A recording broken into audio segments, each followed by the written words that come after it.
Title: GC Session 2025 Power vs. Justice. At the ballot introduction thesis video is for educational purposes only. It is not intended to offend anyone or cause ill feelings, but rather to highlight an example of how leaders with power can subvert justice and demonstrate their authority when making decisions in a public session. This example comes from the Seventh-day Adventist 2025 General Conference session in St. Louis, Missouri, USA. The leaders invited delegates Adventist members from around the world to discuss and vote on important changes to the SDA Churches operations. The issue at hand concerns changes the Administrative Committee ADCOM is making without the voice of the delegates at a General Conference session.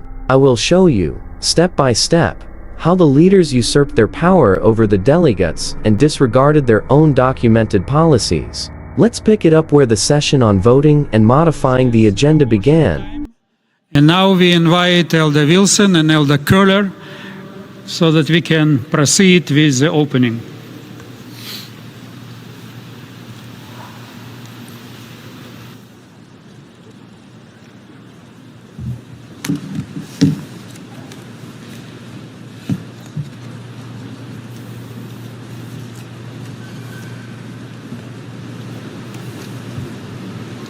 We now come to the portion in which we will begin our proceedings and preliminary voting for various aspects that will set in motion the session for the coming number of days. And so I would like to turn to Pastor Köhler to introduce this section, and we will be going step by step. I want to encourage each of you to work with us, to come together in a unified way to accomplish this section of our agenda and our session together so that we can move expeditiously into the entire session. Pastor Köhler. For this reason, we are ready to open the 60-second session of the General Conference of the Seventh-day Adventist Church. Thank you, Pastor Köhler, and what a privilege it is to know that we have so many delegates here with us. So I'm going to turn to Brother Chair, Pastor Arthur Stelle, and ask him to officially declare, because we have fulfilled the requirements, officially declare the opening of the 60-second General Conference session. I now declare the 60-second session of the General Conference open.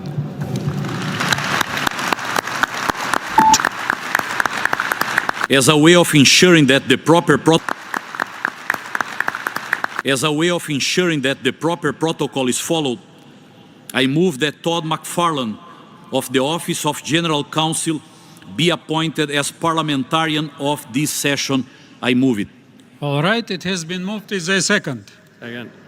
I hear a number of seconds. Are you ready to vote? Looks like you are ready. Let us proceed to the election body and vote, and hopefully we will be able to do it in 2 minutes. All right, Mr. Chairman.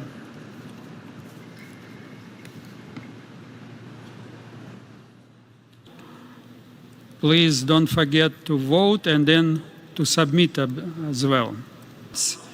And let me introduce to you Todd. You know, he is on my right. And then also I would like to introduce the secretary, so Samuel, and also Nicole, who is our recording secretary. They are here to correct my shortcomings. So thank you very much for helping me. All right, let's move on.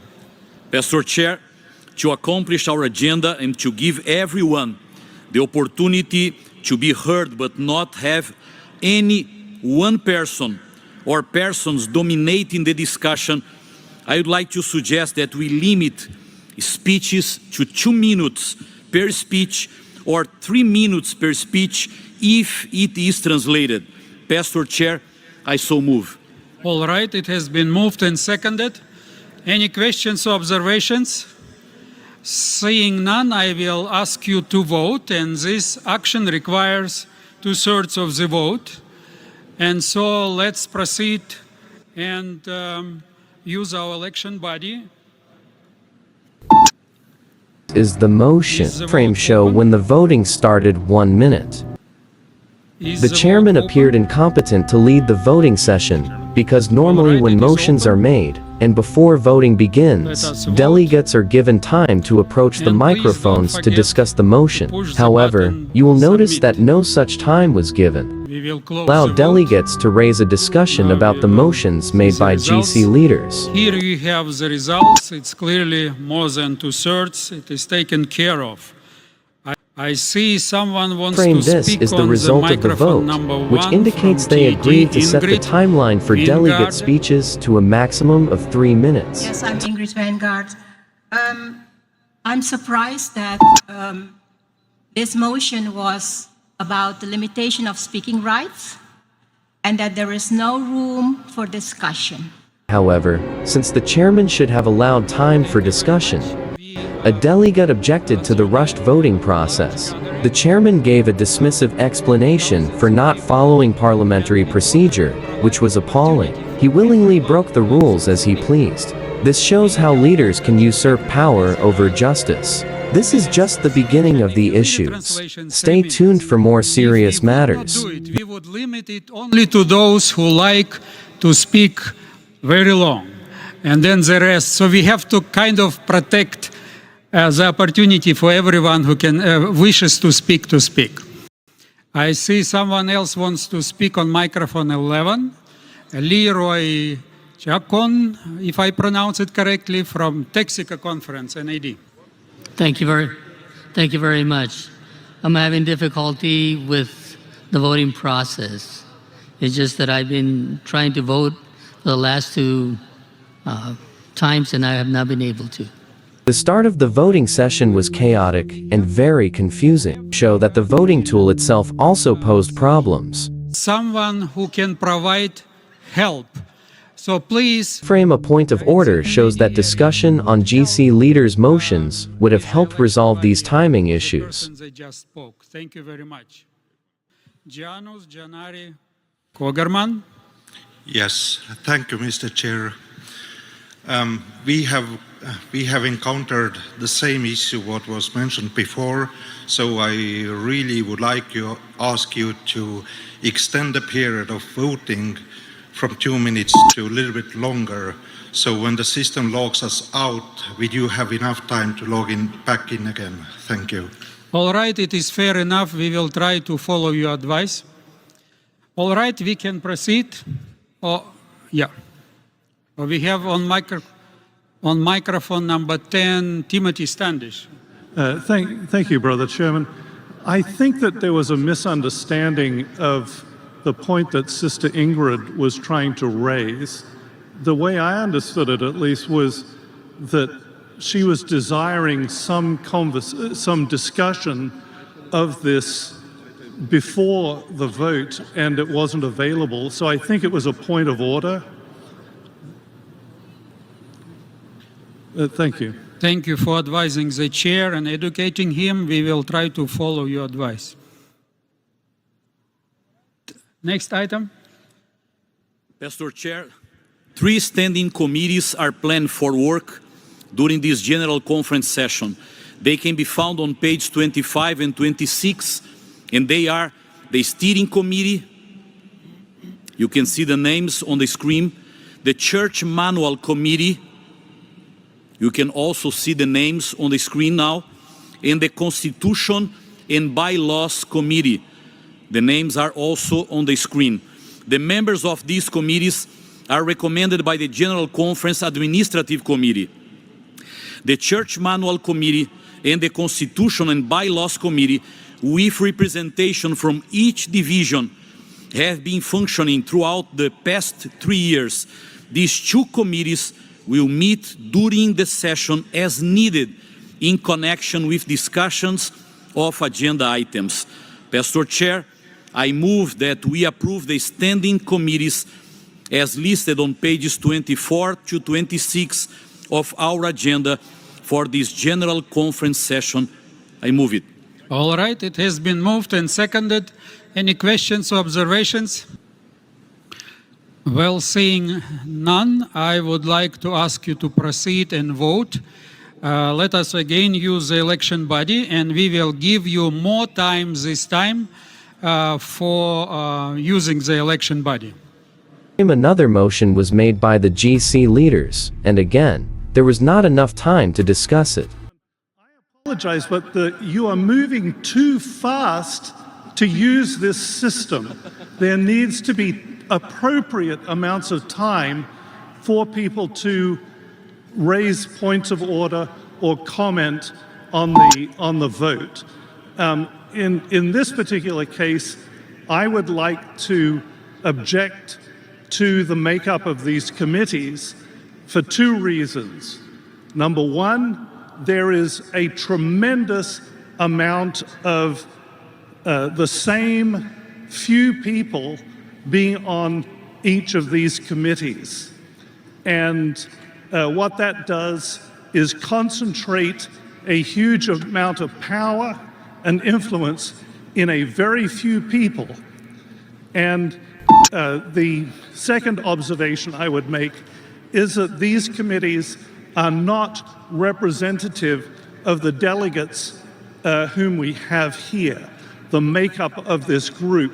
Those who are making decisions about how we proceed should be representative of the group that is going to move forward. Thank you very much. The reading of the motion ended, and only 15 seconds were allotted for the recognition of any discussion. This practice seems to be a deliberate strategy for handling these types of motions. Rosemary Benjamin. Good afternoon, Mr. Chair. Thank you for the opportunity to speak. I would like some clarity on the order of the general agenda, because it seems that from the official call to order, we've gone to appointment, the new mission, we've accepted the new union missions, and then we're now going to the steering committee, and I feel that we're not following that order, so please, can you give us some clarity on this? I noticed that we're jumping from one agenda to the other, and we're not following the general agenda, so. All right, thank you very much for this question.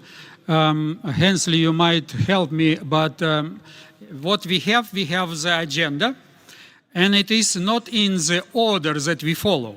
Because for the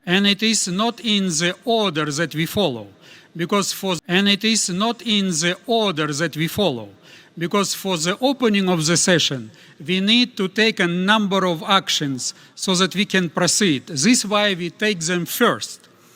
But probably in order to help you so that you know what to expect, we could ask Hensley to give you maybe at the beginning of the session an idea what and how we will follow. But thank you for this, not now, but tomorrow morning maybe you can give how we will follow.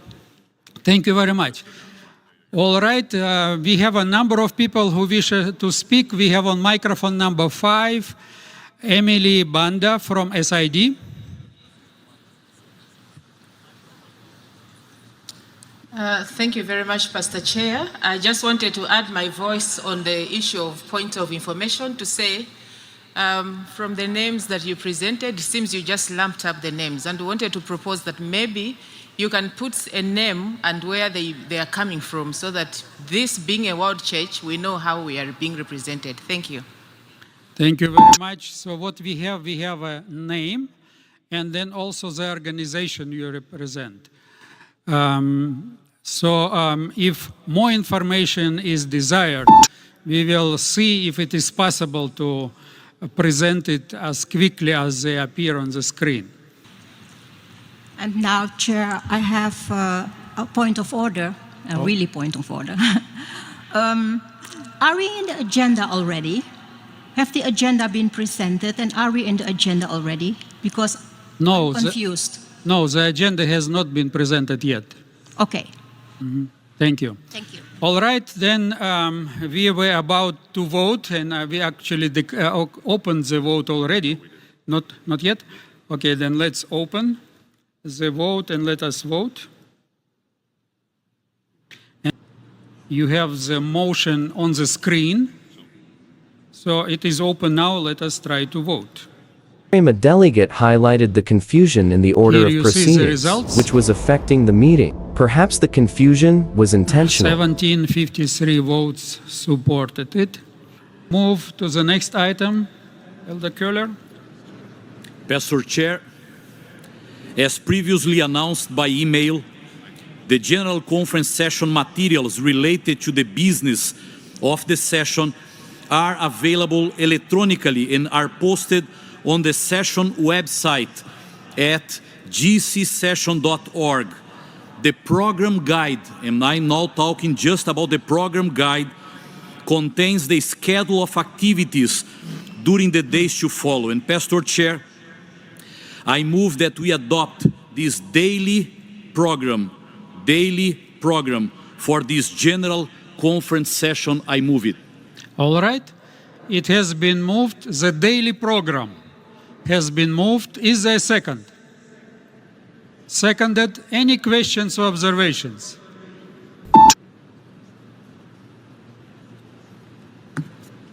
Well, I'm seeing on the screen no one wishes to speak. Are you ready to vote? You are silent. How should I interpret it? Should I move or should I run? Run? Thank you. Okay. Then let us proceed and vote. Let us use the election body. We are working with election buddy on that, so we will give you more time. But if there is, I see one person at the mic, we'll take that after the vote. But if the credentialing issue where you have to re-enter your credentials each time, we are working on that and we are aware of that. So please be advised. Thank you. Now we'll see the results shortly. Here you see the results. 1984 yes and 23 no. Thank you very much. Now we have a number of people who are lining up at the mics. So we have no motion on the floor yet. So let's see what you would like to talk about. Microphone number 8, Joel Pascuas Dusan from East Los Lanas Conference, EID. Thank you very much. I'm just considering that this motion to adopt the daily program, we received it before. So if we received it before, why to vote now? What will happen if the majority will say no to the daily program because we received that before? I think it would be voted before the starting program. That's what I think. Thank you. Thank you very much. But if someone moves to get rid of lunch, for example, and the majority votes, then we will take it out. All right, we have a next speaker on microphone number 1, Greater Sydney Conference SPD, Chiones Chickland. Yeah, Mr. Chair, just in relation to election buddy, if you come to log in your details, if you hit the back arrow key to go back and just wait a little and then hit the orange box again, it should take you to the voting page. So just to let delegates know. And it works for Apple and Android. Thank you very much. Thank you for helping us. Really appreciate it. Next speaker is, so Greater Sydney Conference was already, right? Now we have microphone 10, Timothy Standish. Thank you, Mr. Chairman. I have a point of order that also relates to the voting. In the rules of order, it says voting shall be by means as specified by the chair. I would note that you have not designated this particular method using election buddy as the means that must be used, and also that there are a number of other options that are faster and more transparent than Election Buddy that are available to us. Further, we've all been provided with voting cards. I know that I cannot make a motion when doing a point of order. However, I would suggest that we stop using this particular method until there is a need for anonymous voting. Everything has been a very one-sided vote so far. Can we please go with a voice vote as we go forward on the non-controversial issues? Thank you. Thank you. Delegate raised a point of order regarding the voting tool. The chairman again mishandled the response. Please note that any digital application, such as the Election Buddy voting tool, can be hacked or manipulated in the back office. Therefore, even though electronic voting may be fast, it poses many legal concerns. To do it in the beginning so that you would get accustomed. But we will not always use the Election Buddy. As you have correctly suggested, sometimes the card will be much faster on non-controversial items. So thank you for your advice. Mr. Chair, talking about our agenda now, our agenda is organized in 4 sections. Number 1, the general agenda in items numbered 100 on pages 15 and 16. The second is constitutional and bylaws agenda, items number 200 on page 17. The third one is nominations agenda, items number 300 on page 18. And the church manual agenda in items number 400 on page 19, 20, and 21. Pastor Chair, I move that we adopt the agenda as listed in the General Conference session materials. Thank you very much. It was moved and seconded, and the motion is on the screen. So I'm not repeating the motion because it is always on the screen. We have a number of those wishing to speak. Microphone number 2, Sharon Hall, South Australian Conference, SPD, please. Dear Chair, respected Elder Wilson and brethren, yes, I'm Sharon Hall. I'm a layperson from the South Australian Conference. The church manual on page 30 states that the General Conference in session, that's us, is recognised as the voice of the church, and we understand that the General Conference Executive Committee has prepared this agenda on behalf of the delegates for this session. However, there are pressing global issues that have hindered our mission and unity as a church, as a world church, that are not on the agenda that's been presented. Therefore, I move to adopt the agenda of the General Conference session with the following amendments and conditions. Postpone the consideration of the Constitution and Bylaws agenda, the Church Manual agenda and the General agenda items 124 to 128 until July 11. Limit the cumulative time for receiving reports, excluding the auditor's opinion and certification, to 1 hour per day from July 4 to July 11, 2025.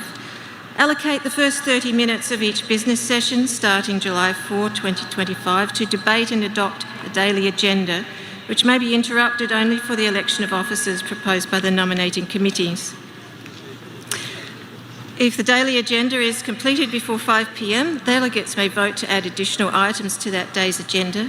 The direct session support committees to select and implement a rank polling software, for example Slido, Poll Everywhere or Mentimeter, for ranking daily agenda item requests to help facilitate the adoption of the daily agenda with the goal of full operation by July 6. Do not allow the General Conference Corporation members meeting to interrupt the work of the General Conference session. The reason I make this motion is so that important issues such as how our relationships with non-Adventist entities such as the UN are managed, the validity of any official statement not voted by a General Conference session, and our participation in ecumenical councils, so these could be addressed. Thank you very much. Before I ask if there is a second, a number of items that you have mentioned really correspond to the daily program that has been already voted and approved by this body. So if you would like to make an amendment on and include some other things, we would invite you to proceed to the first row here to Tammy so that she can type it and everyone could see the exact wording of the amendments that you would like to suggest. That would be very helpful. And this really is related only to the agenda now, not to the daily program. And while we are waiting for that, we probably will proceed and go to another microphone. And as soon as Secretariat is ready, let us know and then we come back, right? More confusion followed regarding motions, agendas, and the order of business. Would you like to make a general statement or to move something else? Yes, I want to make a general statement. Then go ahead, please. I had also had an amendment on the agenda, but I realize, and I think the body does that too, that with adopting the daily program, we have locked in the agenda. Chair, TMI is listening and hearing, listening to the Holy Spirit and to each other, not only listening to the noise they make, but foremost hearing the content. That is true involvement. The mighty united body of believers who speaks and are being heard. And I would like to appeal to the body and also to the president, to the chair, to the parliamentarian, that we ought to hear what people are saying. We ought to hear their heart cry, because we want total member involvement. I've been to Romania on a total member involvement mission. We want to have mission, but we cannot have mission if we don't hear, if we don't listen to the Holy Spirit and to the people of this church. That's my general remark. Thank you, Ingrid. And this is a very helpful and serious remark. We all would like to encourage each other to be open for God's guidance and hear His voice. Thank you for reminding us.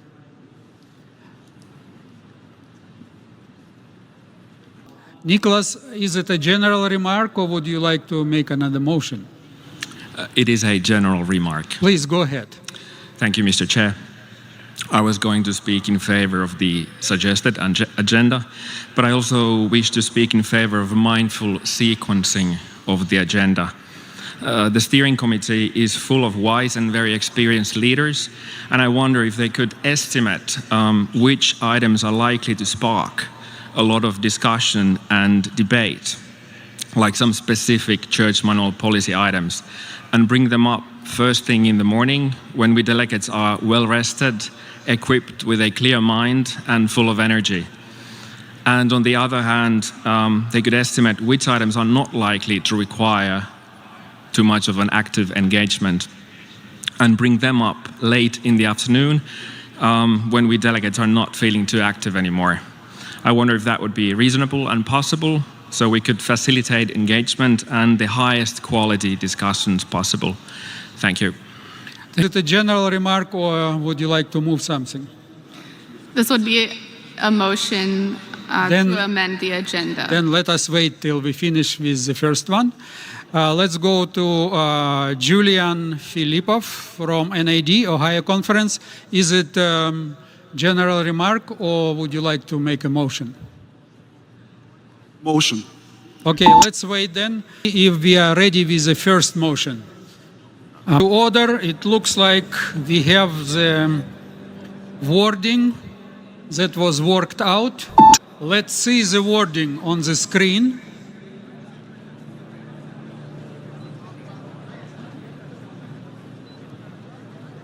All right, now we will ask,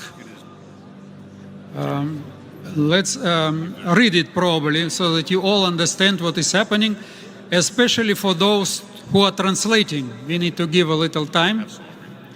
Motion to amend the agenda to allocate the first 30 minutes of each business session starting July 4 to debate and adopt the daily agenda, which may be interrupted only for the election of officers proposed by the nominating committee. If the daily agenda is completed before 5 p.m., delegates may vote to add additional items to that day's agenda. Now, looking at this motion, it doesn't look germane to the main motion that we are discussing. It is actually related to the daily program. And as such, I need to rule it out of order. I will ask our parliamentarian to explain, maybe. Thank you, Mr. Chairman. One of the limits on amendments to a motion is it has to be germane or related to the item that is before the body. If you watched our 23-minute and 45-second video in the orientation sessions, we actually went over a scenario on that. And so I advised the chair, and he chose to accept that this is not a germane motion, because what it does is it simply lays out times of stuff and limits for motions that come up. A motion to add an agenda item would be one that we could either vote up and down, not related to time. So, Mr. Chairman, I hope that gives some explanation. Tired and more likely to vote quickly, just end the session. Two delegates wished to make a motion on the agenda, but since the modified motion was still on the floor, they had to wait. Really correspond to the day. Thank you very much. Let's go to microphone number 12, Alfred Suara, EUD. Oh, did he call your name? Sorry, is it? Because she was before me in the queue, but I can speak. All right, let's see, because something probably happened. I have it only one person now on the screen. Yes. Okay, Tiffany, please, North American Division, please make your motion. All right.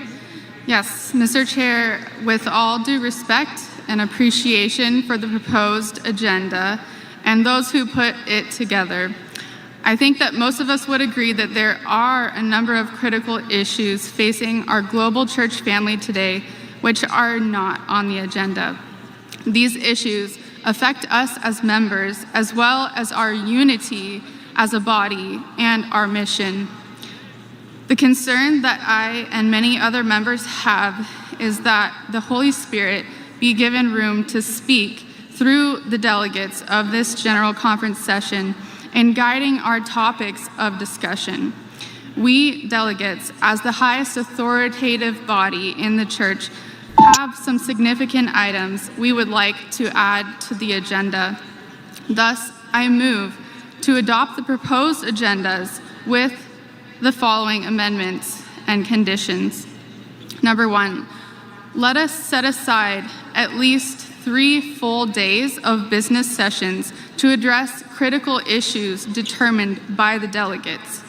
Number 2, let us allocate some time in the beginning of each of these sessions for delegate to seek God's guidance and to debate and adopt a daily agenda. If the daily agenda is completed before the end of the session, delegates may vote to add additional items. Number 3, let the session support committees choose and implement an app such as Slido, Poll Everywhere, or Mentimeter for ranking daily agenda item requests to help facilitate the adoption of the daily agenda. And number 4, let us limit the cumulative time for receiving reports and other possible interruptions during those 3 or more days. I do not claim to know all of the significant issues we are currently facing as a worldwide church, but I trust that we as a body of delegates will be able to come to those conclusions through prayer, discussion, and voting. Thank you. Thank you very much. With all the respect to the items you have mentioned, but actually all of them are dealing with the daily program again. And so I cannot accept any here motion because you are not adding, let's say, a particular point that you would like to discuss. If you would say, I would like to add, and then say what to the agenda, this would be then what I would be able to accept.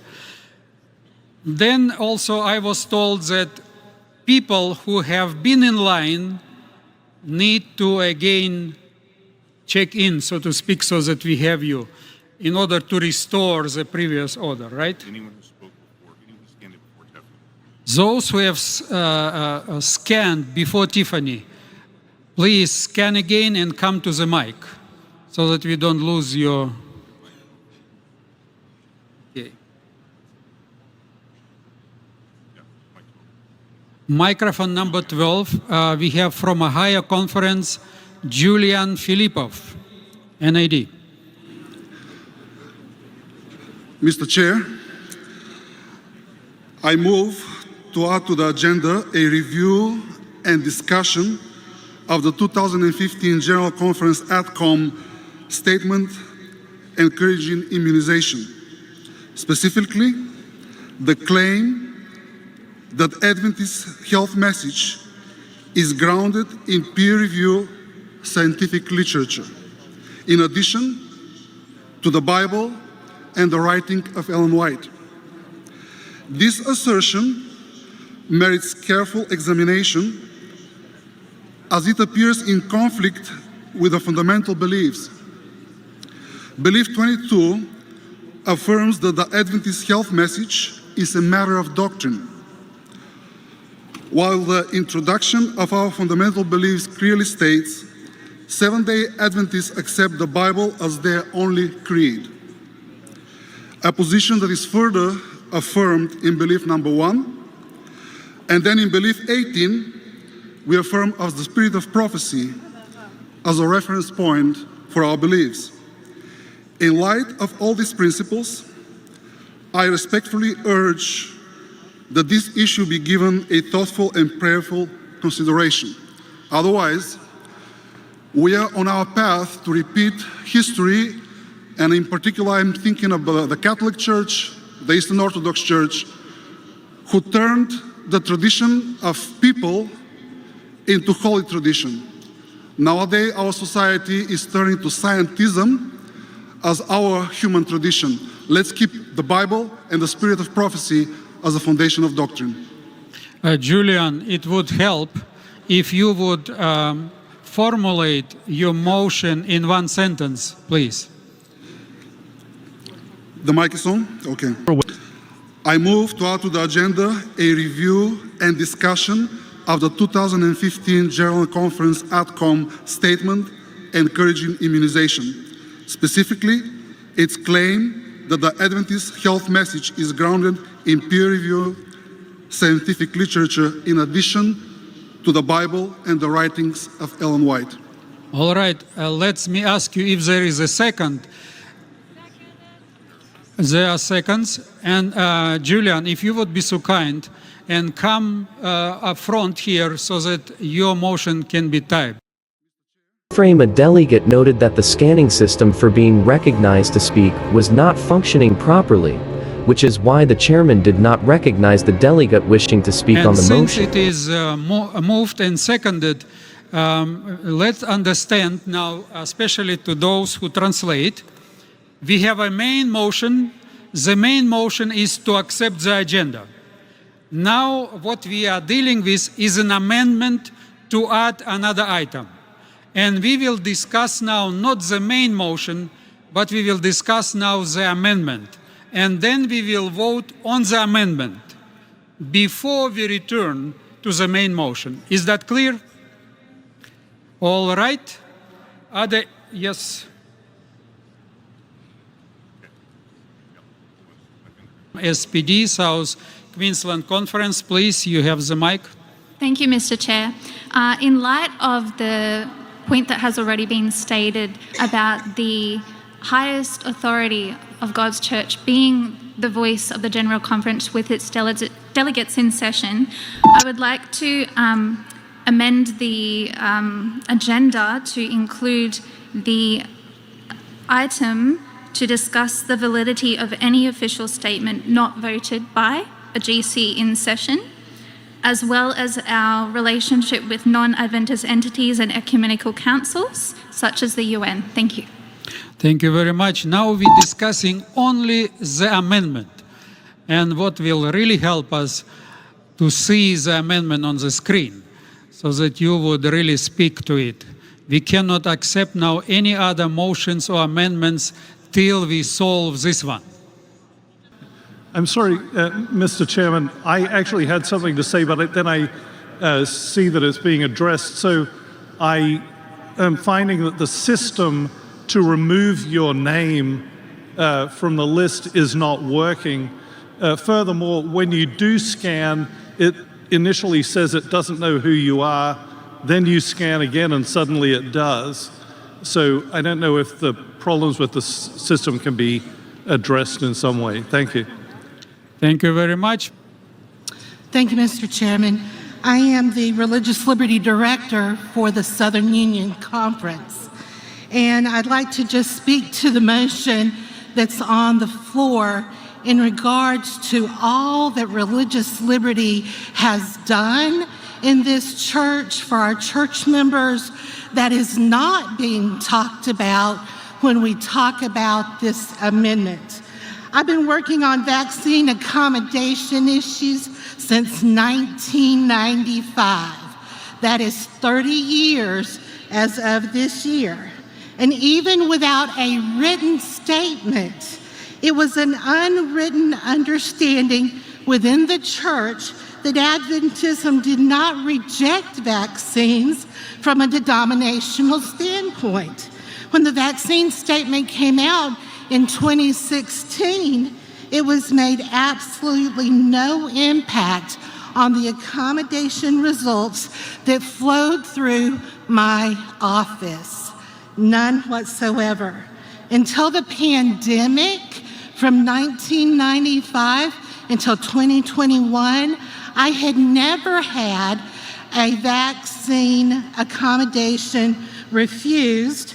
And during the pandemic, we only had 3 cases out of hundreds denied, and 2 of them were denied before they ever made it to my office. Development and the deployment of the vaccine in 2021, we've done almost over 300 cases alone. We have not turned our backs on any sincere religious objection from the church's point. We even continue to help people that we disagree with because religious liberty gives you the right to hold a different personal belief. We didn't stop doing that during the pandemic. My colleagues across the North American division didn't stop doing that, and we continue to do it even this week. If a church statement was all it took to resolve an issue, then everybody in this room would have a really good life. Sorry, the time is out, but our translators are asking everyone who will speak to the amendment, if you could state very clearly, it will be easy for them to translate if you speak for the amendment or against it. So if you could just finish telling us. Okay, yes. Even though we have a church doctrine on Sabbath accommodation, this doctrine doesn't keep our church members from having accommodation problems. And I don't think that changing this statement will have any impact on accommodation for vaccines.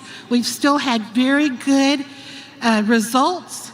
And if all it took was a statement from this church to be a predicator to the world's response, it is really only a good soundbite for those who have abandoned a spirit of unity in this church. Thank you, sir. Thank you very much. It looks like we have a point of order on microphone number 1. Ingrid. I actually have, GT Chair, I actually have 2 points of order. The speaker just now was out of time, but she was allowed to speak longer. And my second point of order is there was a lady in the back, a sister in the back, who raised an amendment on the amendment.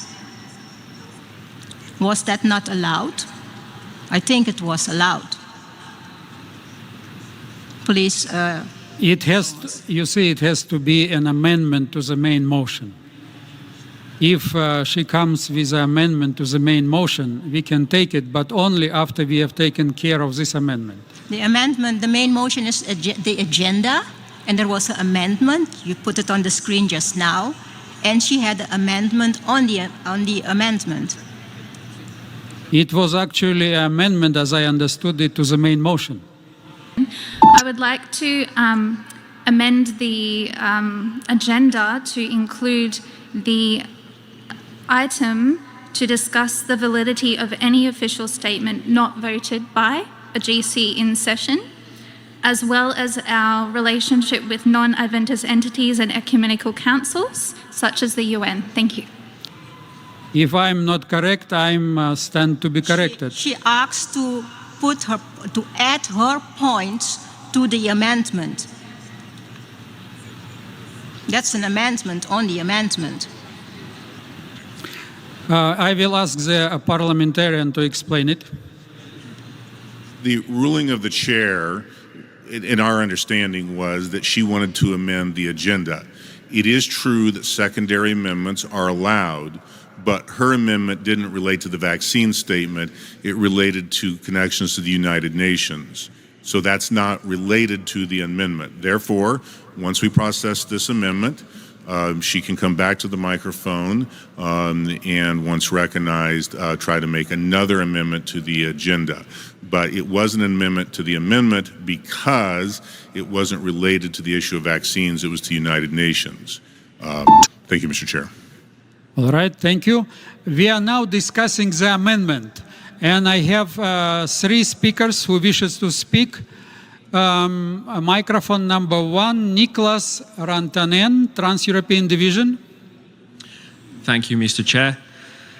I'm a layperson myself, and I speak in favor of a bottom-up organization where the regular members and the regular grassroots employees can bring forward good ideas and initiatives, and they are listened to and considered seriously. And I think the GC could do more to make available channels and processes more transparent. Not only to explain how items can be sent towards the executive committee for consideration to be added on the agenda, but also to show at which step of the way certain initiatives were stopped and why. That could help us avoid these situations where complicated, intricate, and even controversial matters that are requiring careful study, consideration, and preparation are brought directly to the session. If there is no other channel, they come up here. So in the future, we could look into making the channels more visible and transparent. But in any case, and based on what I just said, I do speak against accepting the amendment, because the issue would need to be studied and prepared very thoroughly before placing it on the agenda. And same probably goes for any other amendments that we're about to hear. Thank you. Thank you, Nicholas. Now we go to microphone number 10, Bangwata Sikwa Ramabu from GC Delegate at Large. Thank you, Mr. Chairman. I think I'm very much in line with the speaker who just spoke now. I want to speak against this amendment on 2 points. The first point is what he has already stated, that something like this needs to be studied very hard before we can come and discuss it here. The second point is that according to our policies, the Executive Committee and the ADCOM, they have the authority to make decisions for the church in between sessions. Now, I'm troubled if we were to come to a situation whereby the decisions that are taken, we have to bring all of them back to the floor.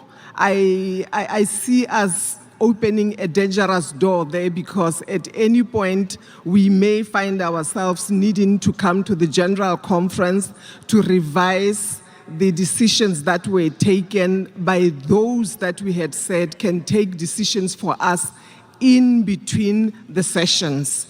But having said that, I want to appreciate very much what he said as his preamble, the previous speaker, to say that possibly we need to revisit how we process a number of decisions to go all the way to the executive committee or the ADCOM, so that we run away from the risk of people feeling that they were not represented adequately. But I do speak against making this amendment now, Mr. Chairman. Thank you very much.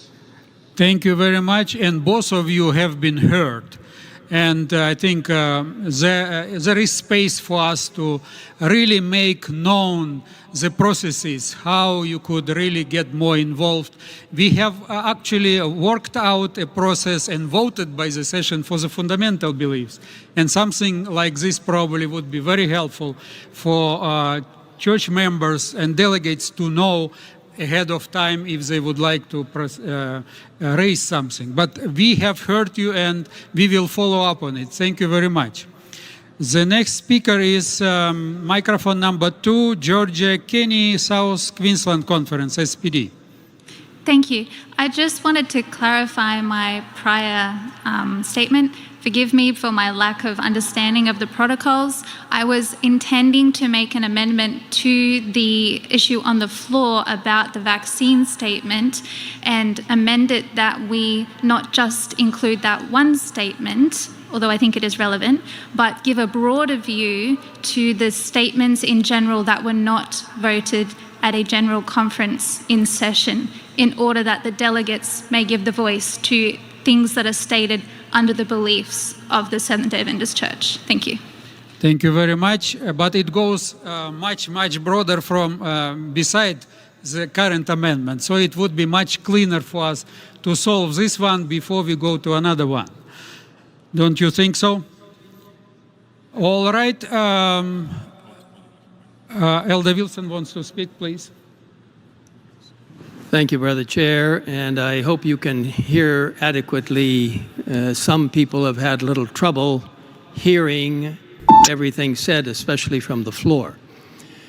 I think a little bit of explanation for our delegates is in order, and this will certainly take more than 2 minutes. The challenge that we have faced with some of the items that have come up is that there has been a tremendous amount of misinformation circulated. Coming out of COVID-19, there were a lot of concerns and difficulties that people faced. And we sympathize with people. Some people lost jobs, some people lost their lives. I think we can all agree COVID-19 was a very difficult time. However, out of that particular setting, the General Conference issued a reaffirmation of the statement that was made in 2015. The 2015 statement had nothing to do with COVID because we didn't know COVID existed. The statement and the way the amendment to the motion has been phrased would somehow indicate, and this is a highly misinformed view, I have to tell you, it in some way insinuates that the General Conference has now put science above or equal to the Bible and the spirit of prophecy. I have to tell you that is unequivocally false. We have never done that. In fact, let me read to you the actual portion. It's a very short statement in 2015, but I'll read a portion so that you will understand. The Seventh-day Adventist Church places strong We have never done that. In fact, let me read to you the actual portion. It's a very short statement in 2015, but I'll read a portion so that you will understand. The Seventh-day Adventist Church places strong emphasis on health and well-being. The Adventist health emphasis is based on the Bible, the inspired writings of church co-founder Ellen G. White. Now, that's what it's based on. It goes on to say, and is informed by peer-reviewed scientific health literature. In no way does the Seventh-day Adventist Church put scientific information, peer-reviewed scientific information, above the Bible or the spirit of prophecy, or even equal to those. Absolutely not. The case in point about how peer-reviewed scientific literature informs us. Let's use the example recently, or in the last few decades. Scientific information has indicated to us that a little bit of alcohol or wine would be good for your heart. Seventh-day Adventists have unequivocally disagreed with that because it does not connect properly with the Bible or the spirit of prophecy.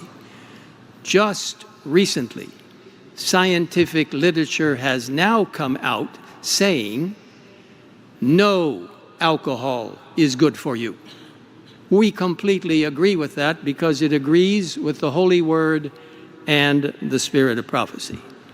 Now, in that statement in 2015, certainly 3 times, if not 4 times implied, was that this was your choice. We advocated vaccinations. Many of us cannot travel around the world without vaccinations. Typhoid, cholera, yellow fever, whatever it might be. We simply reaffirmed in 2021 that the recommendations about vaccinations were in order. You know, unfortunately, some people have badly misled others to say that the church mandated that you had to have a vaccination. Completely false. All of these were simply recommendations. You can choose it or not. In the reaffirmation statement in 2021, 16 times in the document, it says it's your choice, essentially your choice. In fact, I will read to you what was put in all capital letters, block letters, in that reaffirmation of 2021. Unfortunately, many people who have twisted the wording, twisted the intent of the General Conference, never mentioned this. I don't know why. I'll read it to you. Capital letters, all capital letters. The decision to be immunized or not is the choice of each individual and should be taken in consultation with one's health care provider. Personal research on the subject is important. We ultimately rely on following biblical health practices and the spirit of prophecy, and following God's leading in our lives, which will bring us peace and assurance in our decision making. The General Conference, the World Church, never mandated anything. Even at the General Conference headquarters, we asked our employees, either you take the vaccination or you get tested on a weekly basis and show the results to our health officials. In terms of a statement that the General Conference makes, or different organizations, I have a long list of statements that have been made over many years by General Conference Executive Committee, by the Administrative Committee, by Spring Meeting, which is the Executive Committee, or Annual Council, which is the Executive Committee, as well as the Administrative Committee. The Executive Committee, as was pointed out by one of our delegates, and thank you for that, is the organization, the entity that cares for the church between General Conference sessions. The Executive Committee is the one that authorizes the Administrative Committee to do its work. Some people have said Administrative Committee has no right to make any statements. And yet, many statements have been made on a variety of subjects, not as mandates necessarily, not as the rule, but simply as an indication of our reaction to particular statements, particular topics. So the information that has been shared by some people has been erroneous. It has not been accurate. We attempted to try to answer some of those questions back in 2021, 2022. In fact, question and answers were provided, etc., for people. Unfortunately, people like to twist and misuse anything you say. In fact, it might even happen with what I'm saying now. So we stopped trying to explain. We instead focused on the mission of the church, on evangelism, on gaining everyone towards a particular goal that would enhance our magnificent message and not engage in debate with those, and I have to tell you, in my opinion, it is a very small minority of the church. In fact, for some of you here today, what is being presented may be news to you because you haven't even thought about it. My brothers and sisters, I would urge us not to be involved in conspiracy approaches, even to the point, it's almost unbelievable, that somehow the General Conference and the World Church is receiving instructions and is under the thumb or the direction of the United Nations. That, to me, is complete fallacy. We have no instructions from the United Nations. We have no directives. We have nothing. We are not in contact with the United Nations, except we have a representative that works with other non-government organizations to help in humanitarian areas, to help in health challenges, to help in religious liberty aspects. So my brothers and sisters, I think the record needed to be shared and set straight. We sympathize with those who have concerns, and you have the right to your opinion. But it is a very small minority of people within the 23+ million church members who have continued to agitate about erroneous and misleading information. So, Brother Chair, I really hope we can move ahead to not engage ourselves with these kinds of peripheral items which have already been taken place. And I want to thank you for providing me with the time to explain. Thank you very much. We go and spoke against the amended motion. His speech lasted 12 minutes, far longer than the 2-minute limit previously voted. And the president claimed that the ADCOM statement addressed COVID, even though COVID did not exist in 2015. How awkward that the GC ADCOM would make a political statement about future events that could potentially affect its members. Are they modern-day prophets? The question raised was, did ADCOM put science above or equal to the Bible and the spirit of prophecy? If science and the Bible and the spirit of prophecy were all required to create the stop position on immunization, then logically, they are considered equal. All three must be true for the ADCOM statement to be true. If any of the three is false, then the entire statement is false. The statement that the President read was not the ADCOM statement currently on the website, where it has been since 2015, over 10 years. Another delegate also spoke against the motion to add to the agenda the SDA ADCOM statement on immunization. 5 people spoke against the amended motion. Does that mean 5 or more people are blinded by the ADCOM statement that stood unchallenged for 10 years? Or were some simply Microphone following number their 10, leaders and questioning Anthony Bosman. Thank you. And I want to thank Elder Wilson for those clarifying remarks. I just want to speak to the content of this amendment by reading the opening paragraph of the chapter Science and the Bible in the book Education.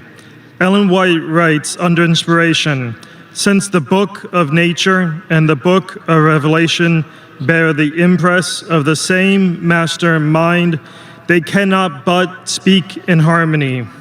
Science is ever discovering new wonders, but she brings from her research nothing that, rightly understood, conflicts with divine revelation. The book of nature and the written word shed light upon each other. They make us acquainted with God by teaching us something of the laws through which He works." I speak against the motion. It's appropriate that as we hold up Scripture as the supreme standard of truth, we also acknowledge how God has revealed truth through the sciences as much as it speaks in harmony with what He has revealed in Scripture. I speak against the motion, and I would like to call the question.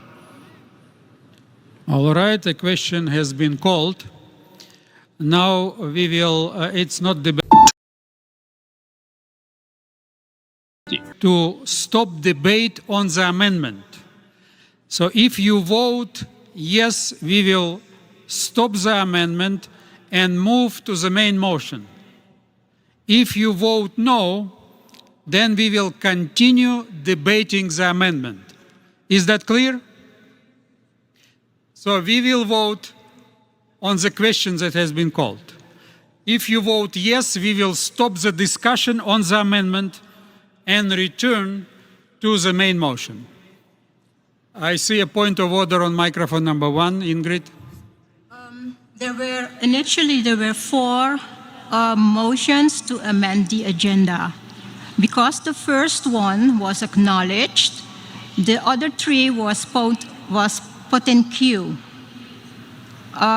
What happens now with the 3 that has put in queue?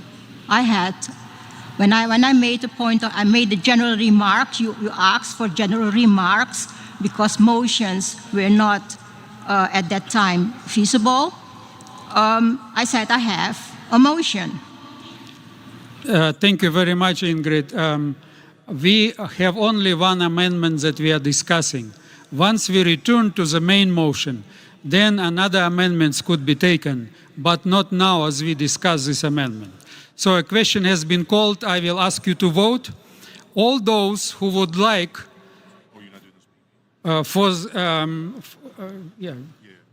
all who like for the discussion to cease on the amendment, you vote yes. If you would like the discussion to continue, you vote no. And then we return to the main motion. Is that clear? So let's take the election body and vote on it. So, Mr. Chairman, I have good news and bad news. We solved the problem of having to re-enter your credentials, but it means it'll take EB a little bit longer to open. It is now open. People may vote, Mr. Chairman. All right, thank you. Let us proceed and vote. The vote is to call the previous question or to cease debate on the amendment.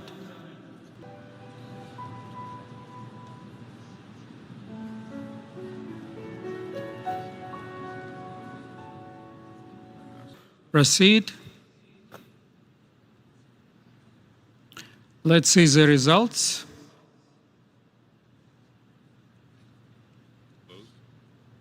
All right, let's see the outcome of this vote. Very clearly, we have 2/3.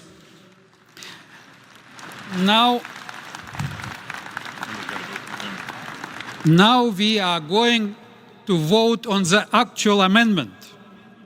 So the amendment was to add an item to the agenda that was suggested as a main motion. If you would like the item to be included in the agenda, then you vote yes.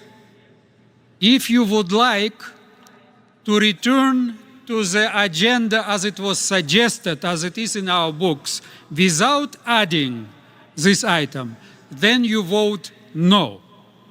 Is that clear? So again, I repeat, because our translators need more time. Now we are not voting on the main motion. We are voting on the amendment. If you would like the item of vaccination to be included in the agenda, you vote yes. If you would like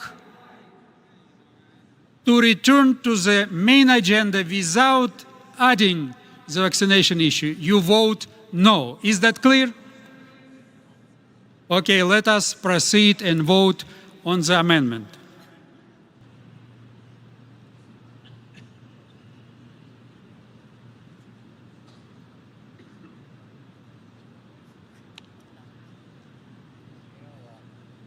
Here.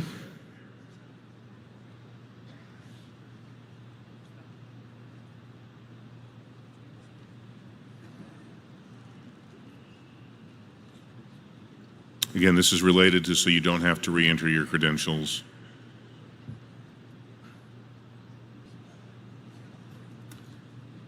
Looks like the election body is also tired.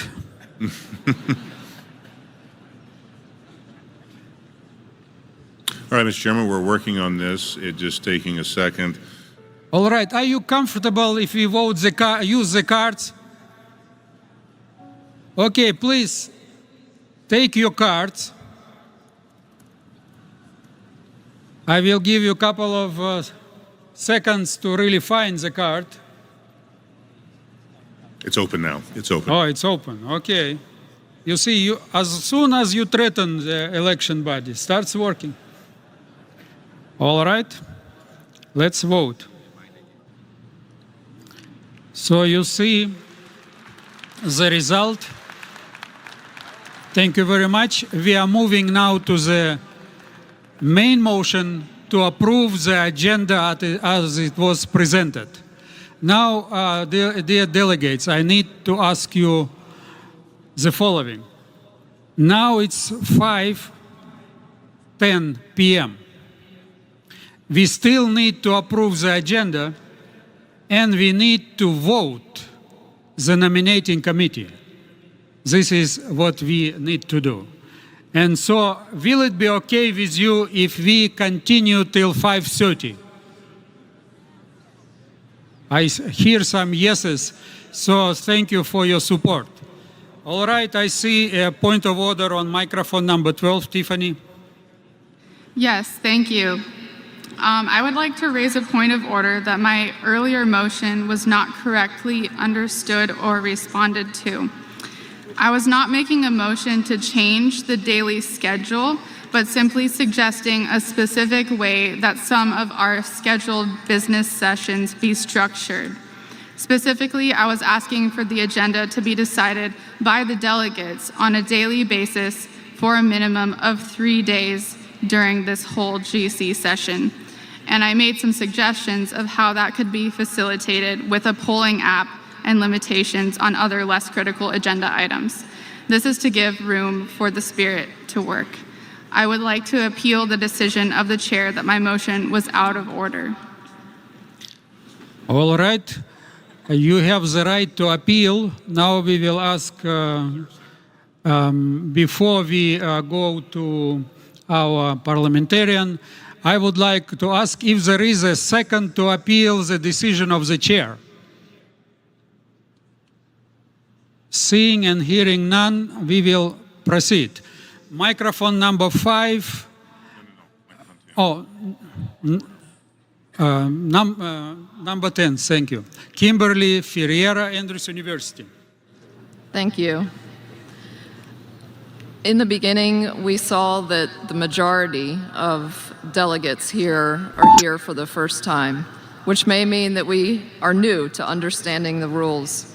I would like to make a motion to reconsider the motion of adopting the daily program or the daily schedule, because it seems that that has caused some challenges that have now arisen. And I also would like to ask for an understanding of the allotment of time that is permitted to delegates versus those on the platform. Thank you very much, but what you have raised cannot be done through the point of order, because we have a line of speakers. Only if you would be in line, and when your time comes, then you can make this motion. A delegate questioned the 12 minutes the president took to speak against the motion, noting the chairman did not object. The president overstepped his authority by spending excessive time arguing against the motion. What I'm having is, you see, the original order was about the agenda. And where do we find the agenda? Then came the amendment to the agenda, but we don't know where is the original agenda, which book, which app, where is the agenda found? I think the screen can be better used by our IT. Maybe on the left side of the screen, at least mention what is the original agenda, what happened to the agenda, where the call of order came, because people are getting lost here. After 2 minutes, 5 minutes, or half an hour, nobody knows what was the original point, where are we in this? So if the IT can amend the screen, at least on the left side, you put something there. On the right side, people who are talking or the motion can come, so people know where you are on the screen or where you are in half an hour or 1 hour. Thank you very much. Actually, all the agenda and all the program was sent to every delegate. You can access it electronically through the app, through many other ways. But your suggestion to use the screens, we will see if it is possible, and we will ask the technical people to see to it. We have a point of order on microphone number 2. Robert Zizmadia, Trans-European Division. Thank you very much. I would like just to make a point of order that somebody else made in front of me a point of order. However, it was not scanned or it wouldn't put in line. All right, thank you very much for helping the chair. We go now to microphone number 1, Ingrid Wingarde, TD. Dear Chair, is it now my time to present an amendment on the main motion? Yes. Agenda? Okay, thank you. Dear Chair, this session is the question if it's still warranted that the church is the people and it's governed from bottom up. It's the question of this body of the world delegates in session has the highest authority and question. And the question is, does that authority begins with setting the agenda for its meetings, not merely accepting, but approving, and prioritizing more pressing matters, asking accountability for actions. Our church will not collapse if we postpone non-urgent revisions to the church manual and the bylaws. The session is that there is a need to specify what this body delegates to the General Conference administration to take care of between sessions. It's the question of if this, as the church, the first advocates of religious liberty in this nation, dares to stand for what is biblically correct. And if the fundamental belief on liberty of conscience, number 22, is the privilege of every member in this church. Based on these points, I present to you two related motions on the agenda. I want to move to add Pearl Parle to the agenda to report on the department's activities over the past 5 years. This body can guide the nominating committee in selecting new director and considering aspects of the last day offense. The director of PAL must be a body as a standing committee. And to accommodate this urgent topic, I move that the proposed agenda items be reviewed one by one and maybe postponed for more pressing matters. Thank you. All right. You had a number of motions there. And for clarity, if someone makes a motion, we need a very short sentence so that everyone understands what is really moved. So if you could be so kind and work with the secretariat on the first row, how you would like to really formulate it. Yeah. I think that what is more pressing to add to the agenda is the Public Affairs and Religious Liberty Department to report and about the activities in the past 5 years. So please go to the first row and work with the Secretariat how to formulate it. We have a point of order, microphone number 2, Baltic Union, Janos. Thank you, Mr. Chair. My point of order is related with the behavior of some of the delegates after the voting results are shown. And I would like to ask you to remind the delegates that we are not for or against something which is voted, so maybe we can refrain applauding or booing after the voting results are shown according to our own preferences. Thank you. Thank you, Janos. Your point is taken, and we will really try to refrain and not to confuse people when we applaud or do it in an interesting way. Okay, microphone number 10, Timothy Standish.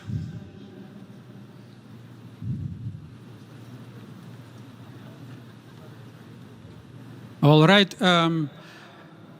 Next, we will go to Alfred Zore, microphone 12.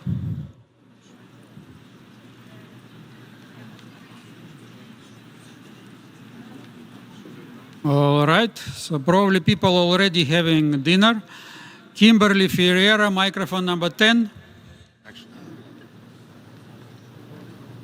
I think there's a backlog from when people were scanning in and out. So I learned from my last approach to the microphone. I'd like to make a motion to reconsider the motion to adopt the daily program.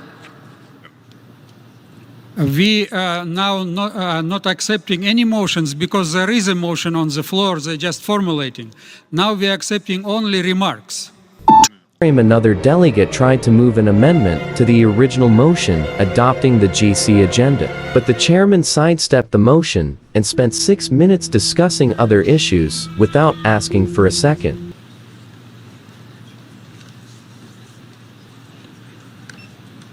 This delay prevented a delegate from seconding the motion, effectively attempting to kill it.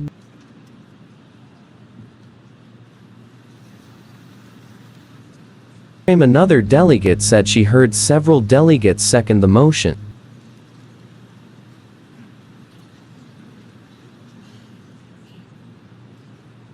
Is it ready? All right. So we have now presented in written form the amendment, but before we discuss it, I need to ask, is there a second? I don't see any seconds. We return to the main motion to approve the agenda. Let me ask the body. Let me ask you, are you comfortable to continue the discussion, or would you like rather to vote on the main agenda? I hear many people saying so. If it's so, then I'm ready for a question.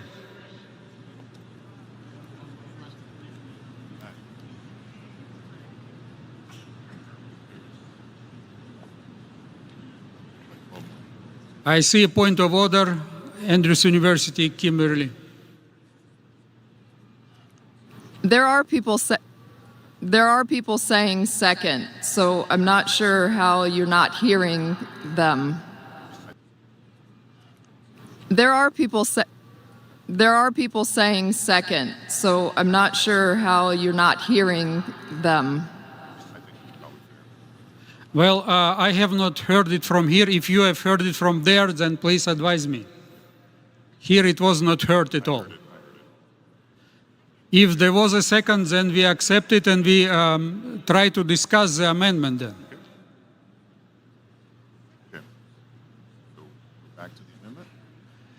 So if someone wants to speak to the amendment, and the amendment is on the screen, right? You see it? Then you can speak now to the amendment.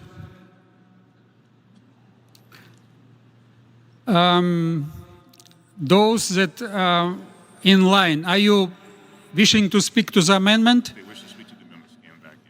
If you wish to speak to the amendment, please scan in. Okay, I don't see anyone, then let's proceed.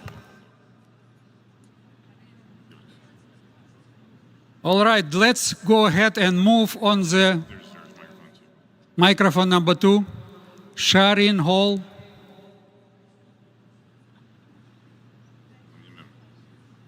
South Australian Conference SPD. Microphone number 2. Thank you. Could we please have the amendment back so I can make sure I get my wording correct? Thank you. Put the amendment back? Okay, there it is. Okay. Yes. Yeah, thank you. Great. Okay, yes, I support, I suggest that this could be something that's always on the agenda. And I'd also like to just clarify something, that was said earlier about the 2015 statement, because it's not about immunisation or vaccination mandates. It's about whether having peer-reviewed scientific literature there is valid, because it says Bible, spirit of prophecy and peer-reviewed scientific literature is what our health emphasis is based on, whereas our immunisation is not mentioned in the Bible and it's not mentioned in the spirit of prophecy. So there's only the peer-reviewed scientific literature left. So to make it clear that it's not about vaccinations, it's about whether peer-reviewed scientific literature should be stands on its own for us, and just to clarify that we have these official statements on the official church website at adventist.org, and it's under beliefs. Official statements are under beliefs, so the outside world are confused about actually what our beliefs are, because that's listed there. So people were refused their religious exemptions because it was unclear to the outside employer that what we believe. So I'm happy that we're discussing these things as a church family, because families are not afraid to discuss their issues that are difficult sometimes. Thank you. Thank you very much. Now concerning the amendment, those who are in line, are you wishing to speak to the amendment? Microphone number 9. Clinton Wallace. Mr. Chairman. Yes. Mr. Chairman, I would like, with all kindness and respect for the people that have expressed their opinions, to move this session forward.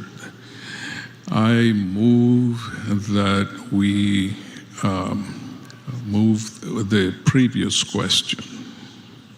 Thank you very much. The previous question is called, but it is on the amendment. And actually, a report on all the departments you can find in Adventist Review. For all the last quinquennium, it was a shorter one, but anyway, in Adventist Review, every department has published a report. And so now we vote on the previous question. If you vote yes, it means we cease the debate on the amendment. So let us vote. Do you have your card so that we speed up the process? If you would like let's use our cards right now. Otherwise, it will be too long with the election body. Let's see if we can see if you would like to stop the debate. Please raise your cards. Thank you very much. Thank you very much. Overwhelming. If you would like to continue or you are opposed to stop, please raise your cards. Yeah, we have clear majority, overwhelming majority. So now we are voting actually on the amendment. We stopped the debate. If you would like the amendment to proceed and be included in the agenda, you vote yes when you are called for. And if you would like just to return to the agenda as it was suggested, you vote no. And we will use again the cards. Those who would like to include this item that was suggested to the agenda, please raise your card. Thank you. Almost no cards. If you against it, you would like to return to the main agenda, please raise your cards. Thank you very much. Thank you very much. Now, since we are so late, let me ask you the question. Would you like to continue the debate or would you rather like to vote on the agenda? Okay. Let me take some... The chairman decided to use a show of cards for voting instead of the digital system. After several orders, the majority of delegates voted not to amend the agenda and to proceed with the GC leaders' proposed agenda, since the GC leaders found it difficult to pass changes during GC sessions. They had established the Administrative Committee ADCOM to make changes without requiring a GC session, bypassing the delegates' votes. The Bible says, "The way to hell is wide, with many entering, but the way to heaven is narrow, and only a few find it." The vote is a reflection of that verse. You can enter God's kingdom only through the narrow gate. The highway to hell is broad, and its gate is wide for the many who choose that way. But the gateway to life is very narrow, and the road is difficult, and only a few ever find it. Matthew 7:13-14. Before we have the announcements, I need to share something with you. The discussion yesterday afternoon brought to light a disparity, a difference from what I was reading off of and what has been on our official statement regarding the 2015 statement regarding vaccinations. This is not a debatable item this morning. This is not a time when we're going to be discussing it, but it is a time of clarification. After the discussion and then some subsequent information, we worked diligently to try to understand what had happened. And unfortunately, on the website that has the official statements of the General Conference, for the last number of years, the particular statement that was about vaccinations issued back in April of 2015 did not represent what was actually voted.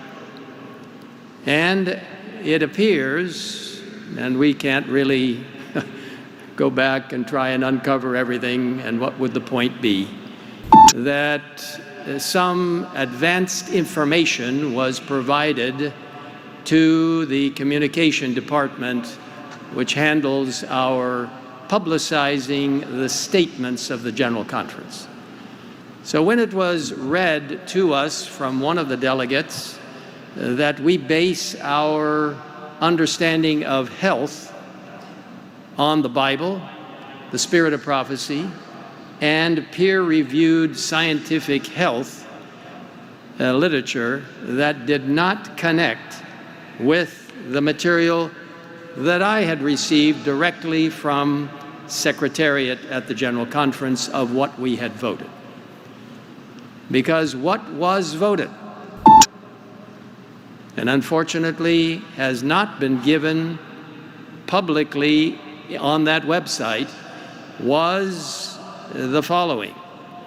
And in fact, I'm going to ask that thank you, it's up there right now, and I'm going to read it to you. And I have to tell you that it has already this morning been corrected. I'll read it to you. Because what was voted,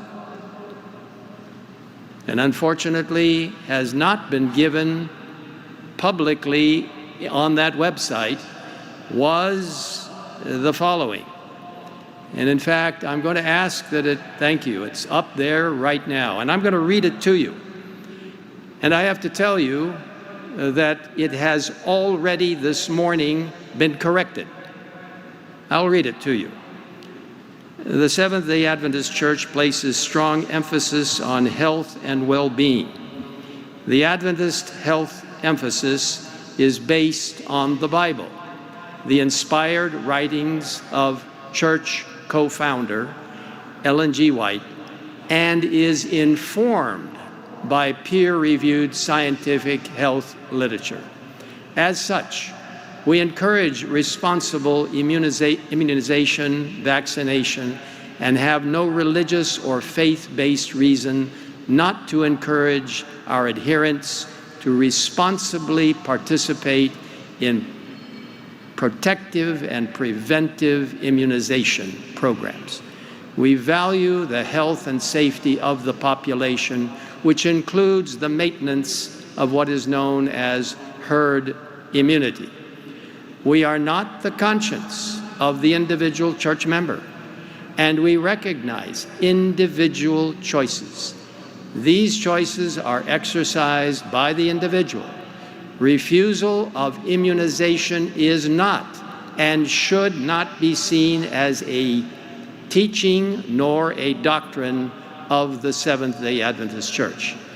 Now, brothers and sisters, that's what was actually voted by the Administrative Committee in 2015 on April 15. Unfortunately, that precise wording has not been up on our website. As of this morning, it has been corrected. Now, you might say, but Pastor Wilson, why didn't you catch that for 10 years? Now, that's a good question, and we just have to take the responsibility. So I apologize to you on behalf of the General Conference that the actual wording has not been available to you on the website. It now is available, and that's what it reads. This comes out also of a very profound discussion and very important deliberations during the 2008 Annual Council, where the Health Ministries Department policies were put in place in a revised format that strongly emphasizes the Bible and the spirit of prophecy. So I hope, brothers and sisters, that no one, anywhere around this globe, will bring up again that the Seventh-day Adventist Church does not place the Bible and the spirit of prophecy at the highest level of authority. Yes, we value scientific input, and in fact, I could read you quotations from the spirit of prophecy that help us to understand that when understood correctly, science and the Bible agree. But never do we put scientific information above or even equal to the Bible and the spirit of prophecy. The President commented on the previous day's discussion regarding attempts to add the 2015 ADCOM immunization statement to the agenda. It appears that for 10 years, the President did not know what was actually posted on the website. This shows he was not listening to concerned SDA members for over a decade. He corrected himself, admitting that what he thought was on the website was actually different from what he read on July 3rd. The statement had been there for 10 years, and numerous attempts had been made to discuss its content. Yet neither the president nor GC leaders ever addressed the truth about the misguided ADCOM statement. Who is telling the truth? The president stated it was unfortunate that it took GC leaders 10 years to recognize what many delegates had already tried to point out, but failed to address. Yesterday's attempt was another failure by GC leaders. The president admitted that his understanding of the statement was wrong. And this misunderstanding persisted for 10 years, even when some delegates in the 2015 session had raised the issue. They too were defeated. I thank you for your attention, and may God bless you. Another video shows how the GC Religious Liberty Department used the ADCOM statement to present the STA position. One thing is really important to distinguish. The Seventh-day Adventist Church works through votes. The voice of the church, the official voice of the church, are the statements voted at the General Conference in session, the Administrative Committee, so those becomes official document, and we can say, well, the Adventist Church say this.